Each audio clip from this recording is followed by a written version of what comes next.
Suku Jawa. Jawa ini merupakan mayoritas di Indonesia, suku terbesar di Indonesia. Seperti kebanyakan kelompok etnis Indonesia yang lain, termasuk masyarakat Sunda, masyarakat Jawa merupakan bangsa Austronesia yang leluhurnya diperkirakan berasal dari Taiwan dan berimigrasi melalui Filipina untuk mencapai Pulau Jawa antara tahun 1500 sebelum Masehi hingga 1000 sebelum Masehi. Namun, menurut studi genetik yang terbaru, masyarakat Jawa bersama dengan masyarakat Sunda dan Bali memiliki rasio penanda genetik yang hampir sama antara genetik bangsa Austronesia dan Austroasiatik. Pengaruh agama Hindu dan Buddha datang melalui kontak dagang di subbenua India. Pedagang dan pengunjung Hindu dan Buddha tiba pada abad ke-5. Agama Hindu, Buddha, dan agama masyarakat Jawa terpadu menjadi filsafat lokal yang unik. Tempat lahirnya budaya Jawa umumnya digambarkan berada di dataran Kedu dan Kewu di lereng subur Gunung Merapi sebagai jantung peradaban Mataram kuno. Wangsa Sanjaya dan Sailendra memiliki basis kekuatan di sana. Pusat kebudayaan dan perpolitikan Jawa dipindahkan ke bagian timur pulau ketika Empu Sendok berkuasa tahun 929 sampai 947, memindahkan ibu kota kerajaan menuju timur ke lembah Sungai Brantas pada abad ke-10. Pemindahan tersebut kemungkinan besar disebabkan oleh letusan Gunung Merapi dan atau invasi dari Sriwijaya. Penyebaran besar pengaruh Jawa terjadi di bawah Raja Kartanegara dari Kerajaan Singosari pada akhir abad ke-13. Raja ekspansionis ini meluncurkan beberapa ekspedisi besar ke Madura, Bali pada tahun 1284, Kalimantan, dan ekspedisi yang paling penting ke Sumatera pada tahun 1275. Seiring kekalahan Kerajaan Melayu, Kerajaan Singosari mengendalikan perdagangan di Selat Malaka. Kekuasaan Singosari dihancurkan pada tahun 1292 oleh pemberontakan Kediri di bawah Jayakatwang dan membunuh Kartanegara. Namun kekuasaan Jayakatwang sebagai Raja Jawa segera berakhir ketika ia dikalahkan oleh menantu Kartanegara, yaitu Raden Wijaya dengan bantuan penyerbuan oleh pasukan Mongol pada bulan Maret 1293. Raden Wijaya kemudian mendirikan kerajaan Mojopahit di dekat delta Sungai Brantas yang saat ini tempatnya ialah Mojokerto, Jawa Timur. Kebijakan Kartanegara kemudian dilanjutkan oleh Mojopahit di bawah Raja Hayam Wuruk dan Menteri Gajah Mada. Berbagai kerajaan di Jawa secara aktif terlibat dalam perdagangan rempah-rempah di rute-rute jalur sutra, meskipun bukan penghasil utama rempah-rempah.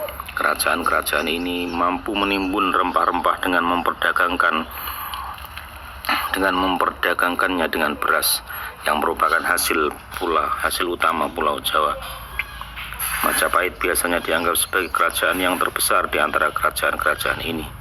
Majapahit memiliki kekuatan agraris dan maritim, menggabungkan penanaman padi basah dan perdagangan luar negeri. Bekas ibu kotanya ditemukan di Trowulan. Agama Islam memperoleh pijakannya di kota-kota pelabuhan pesisir utara Jawa seperti Gresik, Ampel, Denta atau Surabaya, Tuban, Demak, dan Kudus. Penyebaran dan kegiatan dakwah Islam di kalangan masyarakat Jawa secara tradisional dikreditkan oleh Wali Songo. Pulau Jawa mengalami perubahan besar seiring penyebaran Islam. Seiring terjadinya proses perselisihan terhadap proses pergantian kepemimpinan dan perang saudara, maka kekuasaan Majapahit runtuh. Setelah runtuhnya Majapahit, berbagai kerajaan dan negara vasal di bawahnya menjadi bebas. Kesultanan Demak menjadi kekuatan terkuat yang baru, mempunyai keunggulan diantaranya negara kota di pesisir utara. Selain itu, dari kerajaannya atas negara kota masyarakat Jawa, Kesultanan Demak juga menguasai pelabuhan Jambi dan Palembang di Sumatera bagian utara. Demak memainkan peran besar dalam menentang kekuasaan kolonial yang baru datang, yaitu Portugis. Demak 2 kali menyerang Portugis setelah pendudukan Portugis di Malaka. Demak juga menyerang pasukan sekutu Portugis dan kerajaan Sunda, membantu pendirian Kesultanan Banten. Demak digantikan oleh Kerajaan Pajang dan akhirnya Kesultanan Mataram. Pusat kekuasaannya dipindahkan dari pesisir Demak ke Pajang di Blora Dai dan kemudian lebih jauh menuju pedalaman ke tanah Mataram di Kota Gede, Yogyakarta. Kesultanan Mataram mencapai puncak kekuasaan dan pengaruhnya pada masa pemerintahan Sultan Agung Anyokrokusumo antara tahun 1613 hingga 1645. Pada tahun 1619, bangsa Belanda mendirikan kantor pusat perdagangannya di Batavia. Pulau Jawa perlahan jatuh ke tangan VOC yang akhirnya juga akan mengendalikan sebagian besar Asia Tenggara Maritim. Intrik internal dan perang suksesi serta campur tangan Belanda menyebabkan Kesultanan Mataram pecah menjadi Kesultanan Surakarta dan Kesultanan Yogyakarta. Perpecahan yang lebih lanjut di tanah Jawa ditandai dengan pendirian Kadipaten Mangkunegaran dan Kadipaten Pakualaman. Meskipun kekuatan politik yang sebenarnya pada masa itu terletak pada kolonial Belanda, para raja Jawa di keratonnya masih memiliki pengaruh sebagai pusat kekuasaan yang dikehendakinya di tanah Jawa, khususnya di sekitar dan di Surakarta serta Yogyakarta. Pemerintah Belanda terganggu sementara oleh pemerintah Inggris pada awal abad ke-19. Meskipun sebentar, pemerintah Inggris yang dipimpin oleh Stamford Raffles memberi pengaruh yang signifikan terhadap penemuan kembali Borobudur. Kemudian dengan pemerintah asing seperti Perang Jawa antara 1825 hingga 1830 di bawah pimpinan Pangeran Diponegoro. Seperti wilayah Hindia Belanda lainnya, Pulau Jawa direbut oleh Kekaisaran Jepang selama Perang Dunia II. Dengan kekalahannya Jepang di Perang Dunia Kedua, kemerdekaan diproklamasikan di Republik Indonesia. Ketika kemerdekaan bangsa Indonesia diproklamasikan pada tanggal 17 Agustus 1945, para penguasa monarki Jawa yang terakhir yang diwakili oleh Sri Sunan dari Kasunanan Surakarta, Sri Sultan dari Kesultanan Yogyakarta, dan Pangeran Mangkunegara menyatakan bahwa mereka akan menjadi bagian dari Republik Indonesia. Yogyakarta dan Pakualaman kemudian bersatu untuk membentuk Daerah Istimewa Yogyakarta. Sri Sultan menjadi Gubernur Yogyakarta dan Pangeran Pakualaman menjadi Wakil Gubernur. Keduanya bertanggung jawab langsung kepada Presiden Republik Indonesia. Surakarta sempat dibentuk Daerah Istimewa Surakarta yang kemudian hari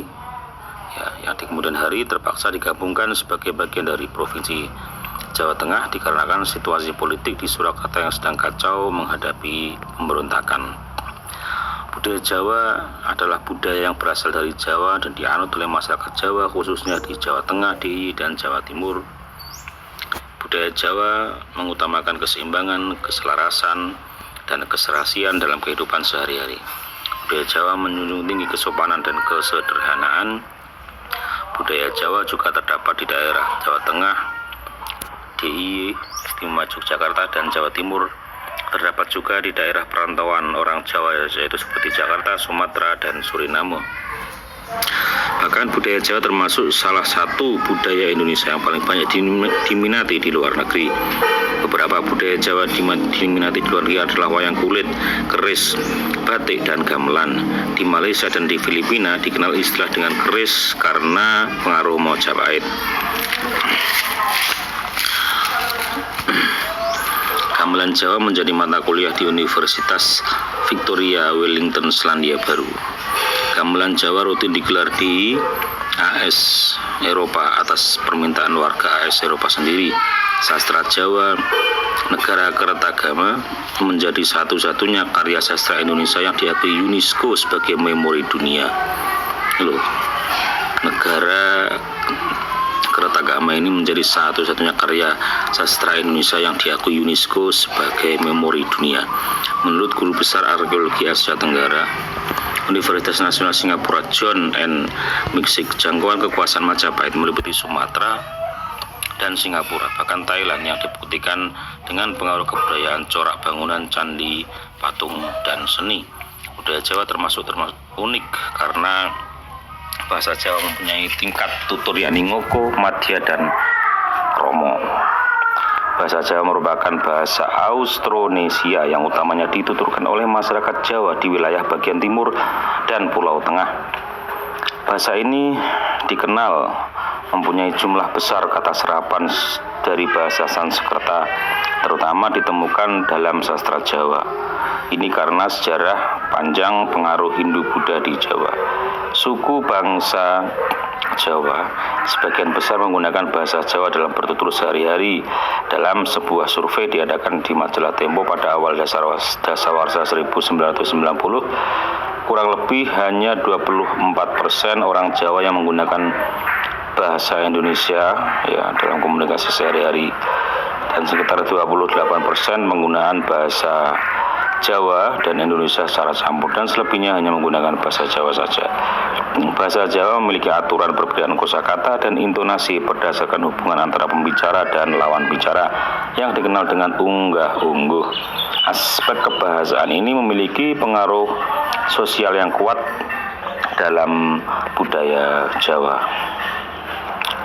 Pada abad ke-15 hingga pertengahan abad ke-20, bahasa Jawa secara aktif ditulis menggunakan aksara Jawa, terutama dalam sastra maupun tulisan sehari-hari masyarakat Jawa sebelum fungsinya berangsur-angsur tergantikan oleh huruf Latin. Aksara ini masih diajarkan di Yogyakarta, Jawa Tengah, dan Jawa Timur sebagai bagian dari muatan lokal, namun dengan penerapan terbatas dalam kehidupan sehari-hari.